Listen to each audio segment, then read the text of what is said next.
العاشرة مساء بتوقيت أسمر المحل أينما كنتم أيها السادة والسيدات من الفضائية اليوتيوبية، نحييكم ونقدم لحضراتكم نشرة أخبار هذا المساء. استلوا معكم أنا عبد الله محمد علي بالعناوين.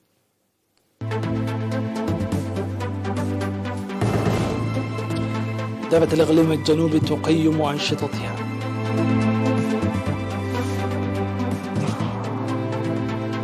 دعوة لأصحاب السيارات لاحترام مراسم وتعليمات النقل البري. سكان إيرا العلاي يواصلون النفير التنمو.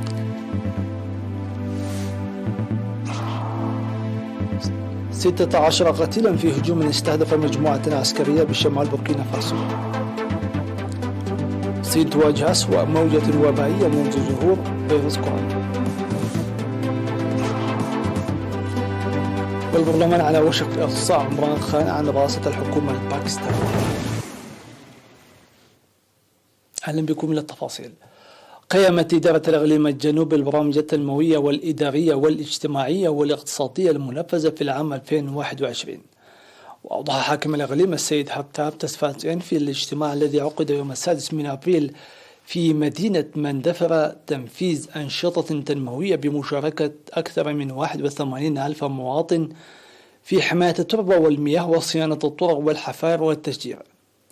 وذكر القيام بأنشطة فعالة لمكافحة وباء كورونا من جهة وتنفيذ البرامج الموضوعة من جهة أخرى بتضافر جهود مؤسسات الحكومة والجبهة. وقال أنه برغم من تأثير إجراءات مكافحة كورونا على الأنشطة الاجتماعية والاقتصادية للشعب فإن نتائج المكافحة كانت جيدة. وأوضح إنتاج محصول زراعي جيد الخريف الماضي لغزارة الأمطار وانتشارها في جميع المديريات بارتفاع الإنتاج بنسبة 25% عن الخريف السابق ومساهمة الحفائر الممتلئة في التنمية المروية. وأشار إلى العمل لتوسيع خدمات المياه الشرب وضمان استمراريتها وإرساء مشاريع المياه في العديد من القرى، ويجب العمل في بناء سدود صغيرة لتوفير المياه للإنسان والمواشي. وأوضح التقرير المقدم لأقسام إدارة الإقليم تقديم المواطنين أكثر من 4 ملايين نقفة لتطوير التعليم والصحة، وكذلك تقديم العون لمساعدة أسر الشهداء. ودعا الاجتماع مواصلة العمل في طريق عد قيح أشرى واتخاذ إجراءات مشددة لمكافحة قطع الأشجار وتأهيل إدارية الضواحي الجدد وإدخال خدمات الهاتف الجوال في مديريات ميمنة وترونة وميعيني. وقال حاكم الإقليم الجنوبي السيد هبتاب تسفاتين في ختام الاجتماع أن إرساء البنية التحتية الزراعية والدفع بأنشطة حماية التربة والمياه والتشجير وإرساء مشاريع المياه في القرى من البرامج التي ستنفذ هذا العام.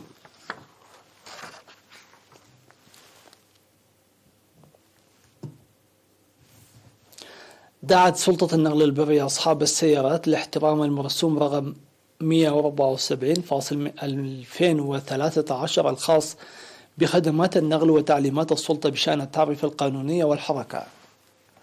وأوضح مسؤول مراقبة سلامة السيارات السيد بينة أسفة مريم لوكالة الأنباء القيام بالمراقبة المتواصلة لضمان تنفيذ المراسيم والتعليمات وتصحيح الأخطاء.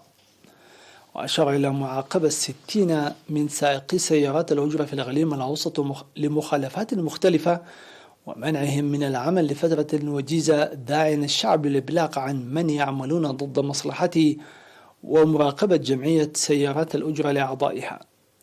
وذكر معاقبة السيارات الخاصة التي تعمل لنقل الركاب بطريقة غير قانونية وبأسعار باهظة بمبلغ يصل حتى 10,000 نقفة، وتتخذ الإجراءات العقابية حتى انتزاع لوحة السيارات. وتشير وثائق سلطة النقل البري وجود 1228 سيارة أجرة على مستوى البلاد، توجد منها 1160 منها في العمل النشط.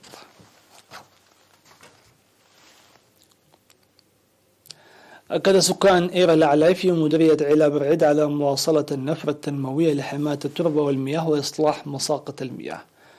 وأوضح مدير الضاحية السيد تخلص كيداني قيامهم بأنشطة بناء المجاري التحويلية وتمهيد الأراضي الزراعية وحماية التربة من الانجراف في الأماكن المنحدرة. وذكر قيام شركة سجل للإنشاءات بشق الطريق الذي جرفته السيول المؤدي من بالوى إلى قريجة ومن إيرا تحتاي إلى إيرا العلي، داعيا شركة حضارات للمواصلات العامة لتخصيص حافلة على الطريق. وفيما يتعلق بالخدمات الاجتماعية، أوضح السيد تخلزقي أن استقبال الطلاب المنتقلين إلى المرحلة الثانوية إلى مدرسة قمحار الداخلية من العام الدراسي 2020-2021 ساعد لعدم مقاطعة الطالبات للدراسة، مناديا لحل مصاعب مياه الشرب والصحة. وناشد السكان لبناء سد لحل مشكلة مياه إيرا العلاي وإيرا تحتاي. أكد اللويتيون المقيمون في بريطانيا وإيرلندا الشمالية والشباب المقيمون في ألمانيا المنضوون تحت مجموعة صناعات تعزيز المساهمة في برامج التعبئة الوطنية. جاء ذلك خلال مساهمتهم للبرنامج بمبلغ 73,210 جنيه استرليني و5,700 جنيه يورو. في هذا الإطار قدم الشباب المقيمون في قرب لندن 38,450 جنيه استرليني، وسكان مانشستر 12,960 جنيه، وسكان ليستر 4,400 جنيه استرليني، وسكان توتنهام 8,800 جنيه استرليني، وسكان شيفيلد 8,600 جنيه استرليني، ومجموعة صناعات ب 5,700 يورو. وعلم أن مجموعة صناعات تضم شباب في مختلف الأعمار وتعمل في توعية الشباب بتاريخهم وهويتهم. تشهد مديرية سلعة أنشطة فعالة لإصحاح البيئة. وأوضح خبير الصحة البيئية في مكتب وزارة الصحة بإقليم القاشبركة السيد تخلوم يعبيو أن إصحاح البيئة في مديرية سلعة له الكثير من التحديات التي تتعلق بالتضاريس والحياة المعيشية للسكان، وقد نفذ في جميع المديريات في وقت وجيز لتضافر الجهود التوعوية الصحية. وقال مدير مديرية سلعة السيد وإيلا محمد علي أن إدارة المديرية تعمل بقوة لإنجاح برامج إصحاح البيئة لدوره على الصحة العامة، ونفذ البرنامج بالكامل في ضواحي ركب وحرم ودباساتا وهمبكتا وقرقرسي وبدنجيتي ومربعيب وطهرة وشريد. وذكر السكان أن النجاح الذي تحقق لإصحاح البيئة له نتائج في أنشطة التوعية.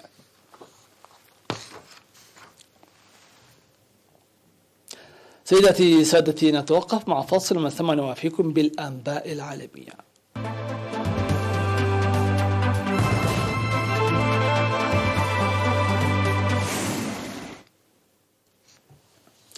أهلا بكم من جديد.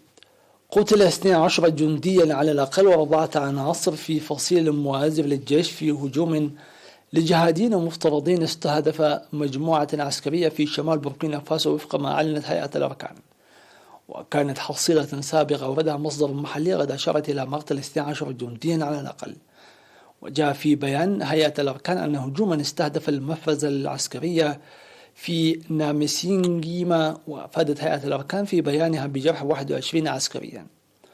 ويدفع المتطوعون في الفصائل المدنية المؤازرة للجيش الضعيف التدريب والتجهيز أثمانا باهظة في إطار التصدي للجهاديين في بوركينا فاسو. وكان مصدر محلي قد أفاد في وقت سابق الوكالة فرانس بريس بأن عددا كبيرا جدا من المسلحين قاموا بهجوم انتقامي ردا على عملية عسكرية أوقعت عشرات القتلى في صفوف الإرهابيين في منطقة قريبة من بارسالغو الأسبوع الماضي. تشهد الصين أسوأ موجة وبائية منذ ظهور الفيروس، مع فرض الإغلاق على ملايين الأشخاص وازدياد الضغط على النظام الطبي خاصة في شانغهاي. وتتبنى الدولة سياسة صفر كوفيد المتمثلة في القيام بكل ما من شأنه الحد من الإصابات، ونتيجة لذلك يجري عزل الآلاف الأشخاص الذين ثبتت إصابتهم بالفيروس في مراكز مخصصة أو في مستشفيات. ويجهز النظام الصحي في شانغهاي البؤرة الحالية لتفشي الوباء الناجم عن المتحور أوميكرون لضمان إجراء الاختبارات وعزل الأشخاص المصابين وتقديم الرعاية لبقية المرضى غير المصابين بكوفيد على حد سواء. وتم إرسال حوالي 38,000 ممارس صحي و2,000 جندي من سائر أنحاء البلاد إلى شنغهاي للمساعدة في تقديم الرعاية وتأمين المواد الغذائية. تواجه نواب في البرلمان الباكستاني بحدة في افتتاح جلسة ستشهد تصويتا على مذكرة حجب الثقة عن رئيس الوزراء عمران خان، إلا أن هذه الأزمة السياسية في هذا البلد البالغ عدد سكانه 220 مليون نسمة والذي يملك السلاح النووي مرشحا للاستمرار. ورفع رئيس الجمعية الوطنية الجلسة بعد مواجهات كلامية استمرت 30 دقيقة ولم يحضر خان الجلسة. وبات مصير خان الذي انتخب العام 2018 شبه محسوم، إذ يتوقع أن تقر الجمعية الوطنية مذكرة حجب الثقة، لأن بعض حلفاء عمران خان في الائتلاف الحاكم انشقوا عنه، فيما أعلن أعضاء في حزبه حركة إنصاف أنهم سيصوتون لصالح تأييد حجب الثقة عنه. ودعا عمران خان مناصريه إلى التظاهر بهدوء، مؤكدا أنه لن يقبل بحكومة جديدة. وصل أول فريق رواد فضاء من القطاع الخاص إلى محطة الفضاء الدولية، وكان تم إرسالهم إلى منصة الأبحاث التي تدور في مدار حول الأرض لبدء مهمة علمية مدتها أسبوع، ووصفت بأنها علامة فارغة في رحلات الفضاء التجارية. وصل الفريق إلى المحطة بعد رحلة استغرقت 21 ساعة بعد انطلاق الفريق المكون من 4 رجال الذي اختارته شركة أكسيوم سبيس لبدء أولى رحلاتها في مجال الفضاء وعلوم المدار من مركز كندي للفضاء التابع لإدارة الطيران والفضاء الأمريكية ناسا. ويعتزم فريق أكسيوم متعدد الجنسيات قضاء 8 أيام في الفضاء، ويحمل الفريق الجديد معه نحو 24 تجربة في مجال العلوم والعلوم الطبية الحيوية ليتم إجراؤها على متن محطة الفضاء الدولية، تشمل أبحاثا في صحة الدماغ والخلايا الجذعية للقلب والسرطان والشيخوخة، بالإضافة إلى عرض تكنولوجي لإنتاج البصريات.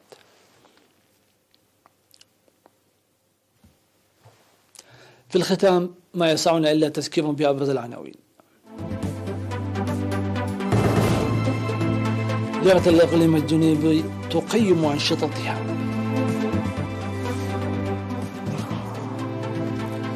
دعوة لأصحاب السيارات لاحترام مراسيم وتعليمات النقل البري. سكان إيرلا لا يواصلون النفي والتنمية.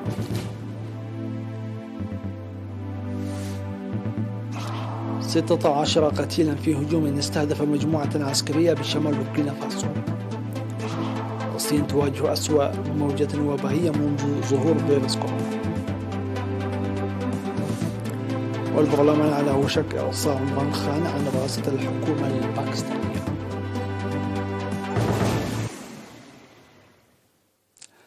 دمتم في أمان الله وحفظه.